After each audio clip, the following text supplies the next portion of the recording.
சிங்கம் சிங்காரம் தன் முழு பரிவாரத்தோடு காட்டின் அந்த பகுதியில் வாழ்ந்தது. ஆனா தாகம் ரொம்ப அதிகமா இருந்தனால பக்கத்துல இருந்த அந்த ஓடைக்கு போச்சு. அங்க ஏற்கனவே கரும் சிறுத்தை கரிகாலன் அதே பிரச்சனையோடு தாகம் அதிகமா இருந்தனால அங்க தண்ணி குடிக்க வந்துச்சு.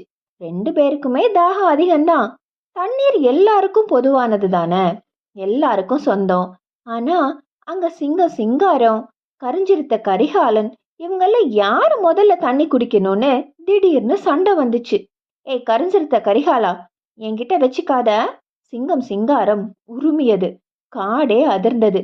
இதோ பாரு சிங்கம் சிங்காரம், நான் தான் முதல்ல வந்தேன், என்கிட்ட வேணாம் என சிறுத்தை உருமியது. இலைகளும் உதிர்ந்தன. அவர்கள் கண்கள் குருடாயின. மனது தண்ணீரை மறந்தது. இருவருமே சம அளவு பலசாலிகள். கடும் சண்டை. ஒன்றன் மீது ஒன்று விழுந்து பிடுங்க தயாரானது.